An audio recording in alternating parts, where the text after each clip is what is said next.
Elhamdülillah Rabbil Alemin. Ve salatu ve selamu ala eşrafil enbiya vel mursalin. Seyyidina Muhammed ve ala alihi ve sahbihi ecma'in. Rabbi şrah li sadri ve yessir li emri ve ahlul uqdatan min lisani yefqahu qawli ve ufawdi emri ilallah innehu basirun bil ibad.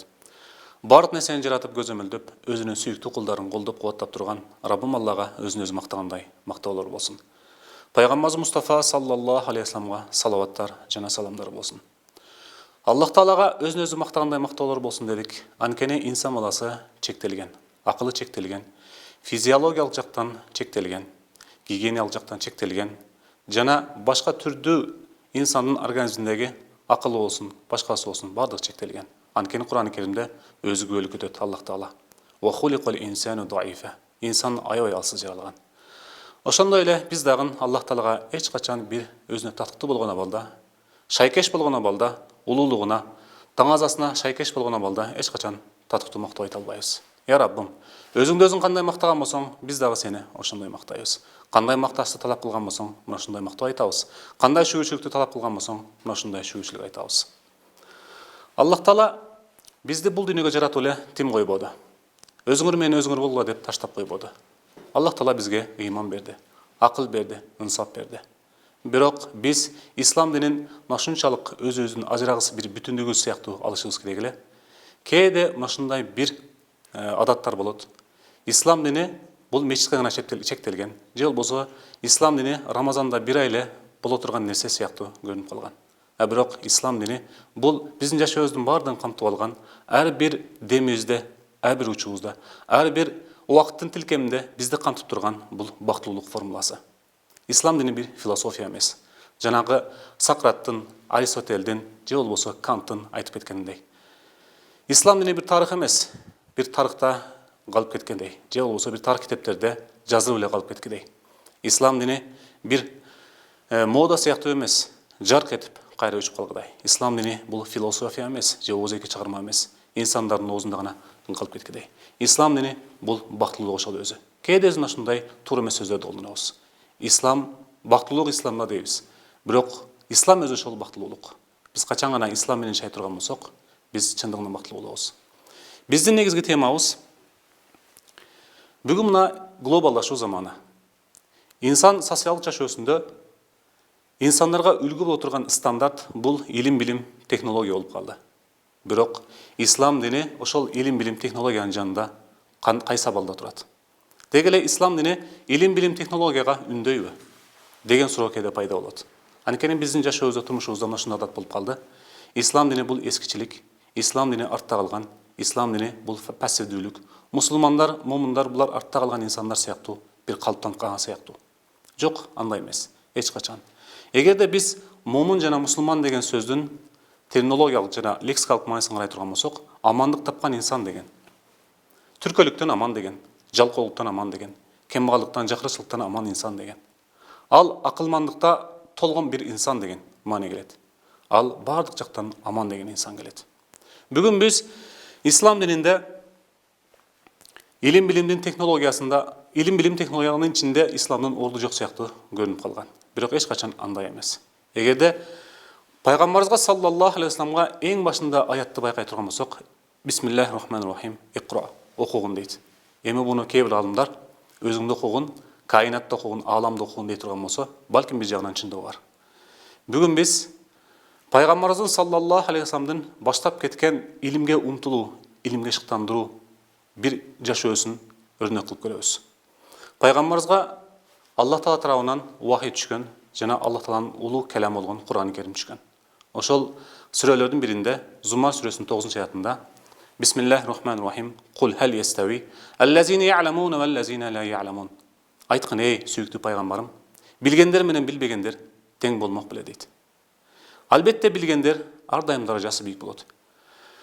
Абу Хамид Газзалинин Ихя улумуддин деген китебинде Абдуллах ибн Аббастын машында бир хадисин риваят кылат. Илим алгандар ар дайым илим албагандардан 700 эсе даражасы бийик болот айтылат. Кайсы илим болбосун? Кул хал ястави аллазина я'ламуна валлазина ла я'ламун. Билгендер менен билбегендер тең болмок беле дейт. Эгерде ошол билгендер деген этиштин өзөгүн карап көрө турган болсок, бул өтүмдүү бир этиш. Мисалы үчүн, Асан bir нерсени кести деп айтабыз. Жөнөкөй эле асан кести деп кое турган болсок, эмнени кес деген суроо пайда болот. Бул жерде дагы билгендер деди. Бирок аркасына эмнени деп айткан жок. Же болбосо шарият илимин бир гана, же болбосо башка илимдерди деп айткан жок. Бүтүндөй илимдерди. Баардык илимдерди камтып алган бир жалпы илим болуп эсептелет. Биздин ата бабаларыбыз бул илим билим технологиянын төбөл башында турган.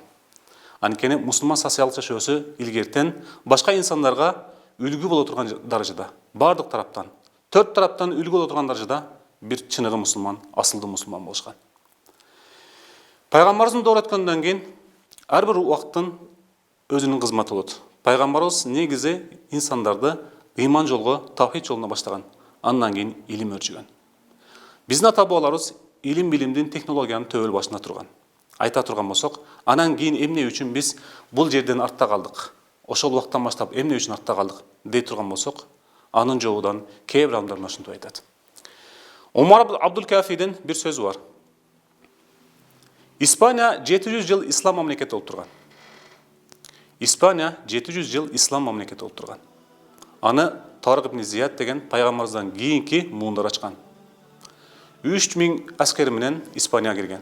Жанагы Африка материнин четки тумшугу болгон Гибралтар кысыгы ошол Гебели Торик деген сөздөн келип чыккан. Бул Гибралтар. Бул Гебели Торик тарыктын тоосу деген маанини берет. Гебели Торик деп кийин Гибралтар болуп калган. Ошол жерден өтөт туруп Испанияга кирет. Испанияга кирген кезде аскерлерине карайт дагы кемеңерди өрттөгүлө. Кемелердин баардыгын жагып жок кылгыла дейт. Ошондон кийин аскерине кайрылат. Эй аскерлерим, аркаңарда деңиздей болгон душман бар. Алдыңарда душмандай болгон деңиз бар. Биздин эки жеңишибиз бар. Биринчиси, биз бул жерге кирип баардык инсандарды мусулман кылабыз. Же болбосо ошол жерде Кудай Тааланын жолунда шейит болобуз. Ал дагы биздин утуубуз болот. Биздин эки жеңишибиз бар.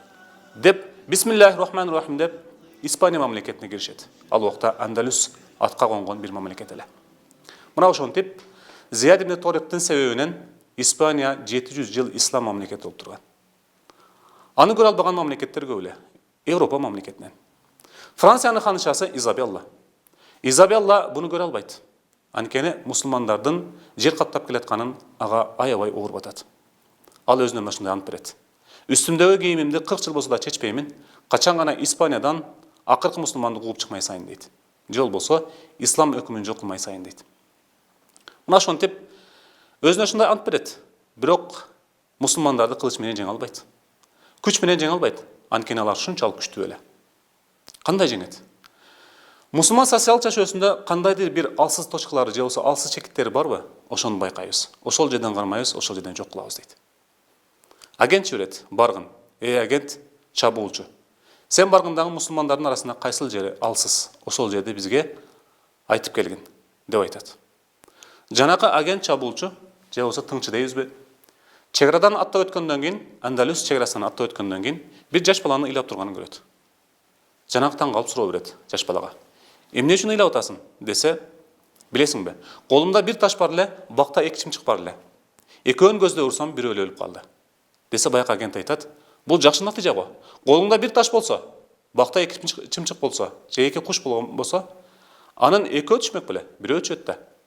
Десе, мен андан кайгырбай элемин. Эгерден ошол жерге эки душман келе турган болсо, колумда бир кылыч боло турган болсо, экөөнүн көздөп чаба турган болсом, бирөө өлүп калган болсо, экинчиси мени чабат, анан элиме душман келет деп айтат. 6 жаштагы, же болбосо 7 жаштагы кичинекей бала. Агент Изабеллага кат жазат. Изабелла, сен мусулман жашоосунда эч качан кире албайсың. Аларды жок кыла албайсың. Анын 6 жашар, 7 жашар баласына ушундай ойдо экен. Анын атасы ким биз билбейбиз. Анын апасы ким биз билбейбиз. Анын мугалими ким биз билбейбиз. Анын чөйрөсү ким биз билбейбиз. Анын тагасы ким биз билбейбиз. Анын башка достору да кандай экен биз билбейбиз. Шаштыңдан кайткан дейт. Ошол кезде Изабелла өзүнүн сөзүн дагы эскерет. Үстүмдөгү кийимимди алмаштырбаймын 40 жыл болсо дагы. Качан гана Испаниядан Андалустан мусулмандарды жок кылмайынча дейт. Арадан 20 жыл өтөт. 20 жыл өткөндөн кийин жанагы тынчыны дагы жиберет. Барчы, балким дагы бир алсыз жагы болуп калар деген максатта. Баягы тынчы ошол эле чек-арадан аттап киргенден кийин бир кишини ыйлап турганын көрөт. Жанагы тыңчы таң калат. Эмне үчүн ыйлап жатасың десе, билесиңби? Мен мұсылман бір туғаным менен пешін уақытысында шул жерге жолығайлы деп уадалаштық эле, бирок карасаң күн отуруп кетатат деп айтат.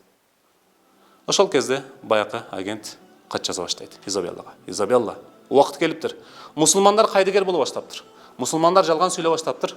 Мусулмандар бири-биринин уадасына турбай калыптыр.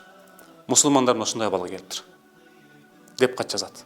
Мына ошентип Изабелла дейбизби, же болбосо ошол жактан келген душмандардын бардыгы мусулмандардын алсыз жеринен кармап, мына ушундай кайдыгерлигинен, жалган сүйлөөсүнөн, уадага турбаганынан мына ошентип ар кандай фитнелерди салып туруп, Испания мамлекетин таптакыр азыр жок кылат. Азыр Испанияда бир мусулманчылыктын бир изи жок. Балким кээ бир айылдарда ушундай болушу мүмкүн.